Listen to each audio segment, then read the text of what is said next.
Bos-bos, saat Lebaran, kue kering selalu menjadi sajian yang wajib hadir. Nggak heran kalau dari nastar, kastengel, hingga kue kacang, permintaannya selalu meningkat setiap tahun. Dan menariknya bos, di balik toples kue kering itu terdapat rantai bisnis yang panjang.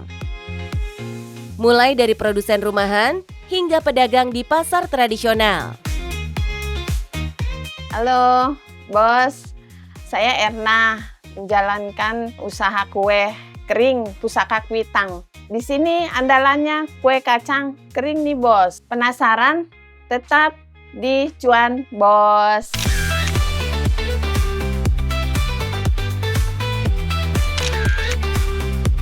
Bos, siapa sih yang nggak tahu produsen kue kering yang satu ini?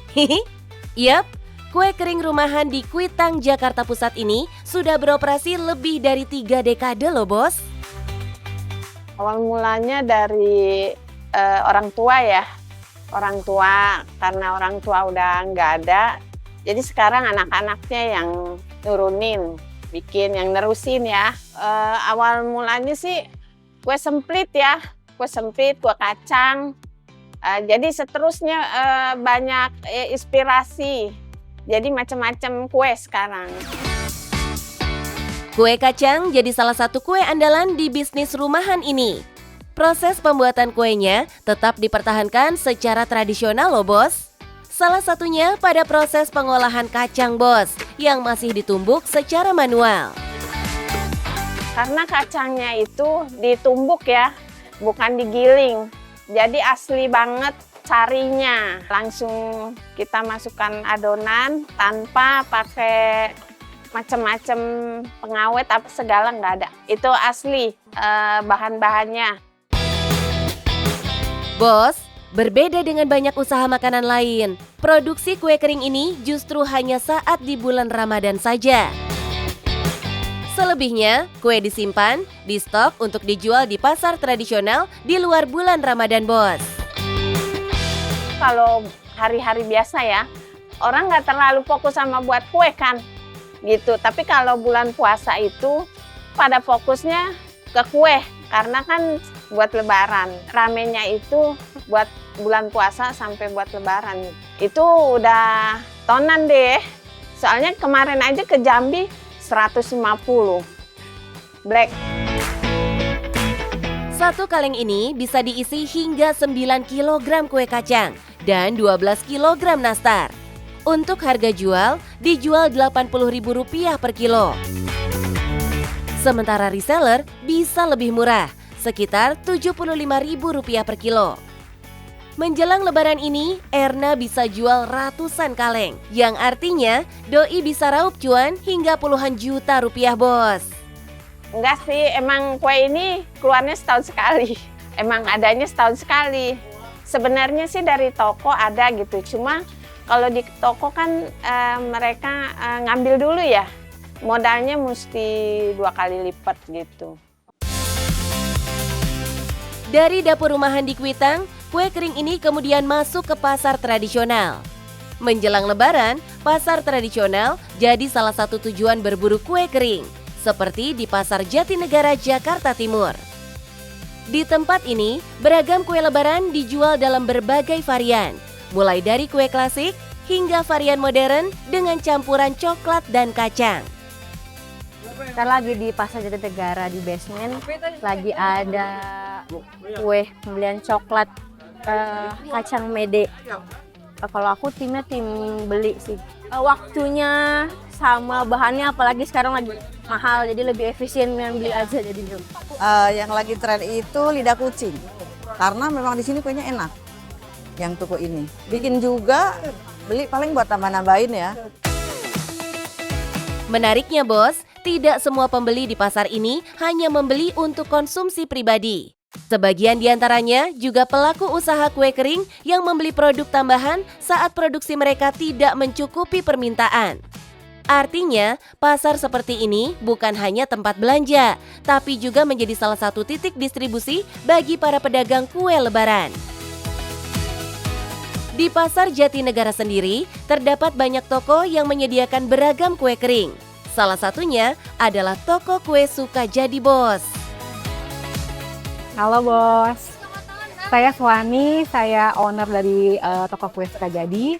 Saya di sini tuh menjual macam-macam kue kering, snack-snack juga ada, keripik-keripik, kacang-kacangan, lumpia.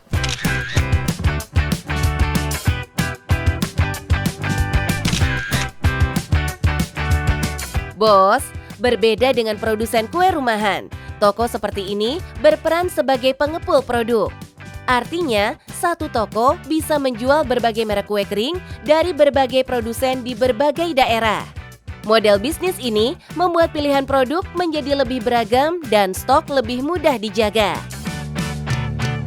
Kalau buat sendiri sih enggak sih Kak, kebanyakan sih pabrik ya. Semuanya pabrik, kue kering juga pabrik sih. Dari awal mulanya toko ini udah ada juga udah kerjasama kita tuh. Paling ada buatan perumahan sih. Di antara berbagai jenis kue, nastar masih menjadi favorit pembeli, disusul kastengel dan putri salju. Sedangkan varian dengan tambahan coklat atau kacang mede dan almond menjadi pilihan customer untuk melengkapi isi toples lebaran. Kalau menjelang lebaran sih lumayan banyak sih Kak, pasti kan. Ya adalah ratusan toples lah ya, lumayan terjual. Kalau hari biasa sih, kalau untuk kue kering kurang, nggak terlalu banyak peminat lah ya. Lebih ke kayak ke snack gitu ya. Saat jelang lebaran, ratusan toples per hari bisa terjual. Nggak heran kalau omset Suwani bisa tembus puluhan hingga ratusan juta rupiah loh bos. Kalau misalnya di sini tuh paling sedikit cuma seon juga boleh. Seon, terus ada juga kadang seperempat. Terus sekilo gitu kan, setengah juga kadang-kadang banyak yang beli Kak. Harganya kalau misalnya sekarang tuh paling murah, dia udah naik ya Kak, soalnya kan udah deket lebaran nih. Jadi paling murah tuh 170, di atasnya itu 190 sekilo. Paling atas lagi tuh 210. Selisih harga antara produk reguler dan premium umumnya terletak pada komposisi bahan. Semisal penggunaan butter murni atau campuran margarin, serta banyaknya keju atau kacang yang digunakan dalam adonan. Murah mungkin karena dia udah PO bisa juga. Karena kita kalau PO itu kan beda harga gitu ya Kak ya, karena dia PO dari awal. Ya kan, banyak customer yang buat jualan lagi di sini. Ambil sama kita, mereka mungkin buat jualan di kantor atau bikin hampers gitu. Kita sih nggak ada minimal gitu ya Kak. Ya pokoknya paling kita cuma kamu PO ke saya, kamu kasih DP, ya udah kita orderin gitu aja. Kita kasih kamu harga bagus gitu. Bos, walaupun Suwani tidak memproduksi kue sendiri, Doi bisa menawarkan harga yang lebih bersaing. Karena toko ini menjadi salah satu titik distribusi bagi para produsen kue kering. Makanya tak heran banyak yang membeli dalam jumlah besar untuk dijual kembali. Baik untuk bisnis hampers maupun untuk dijual di lingkungan kantor dan perumahan. Kue kering ini pun jadi bagian dari rantai bisnis musiman yang menggerakkan banyak pelaku usaha saat Ramadan dan Lebaran tiba. Nah, bos, saya ada tips untuk menjadi besar di sini. Pertama tuh mungkin kakak bisa mulai dengan snack yang kecil-kecil ya, ringan-ringan. Bisa keripik-keripikan atau kacang-kacangan.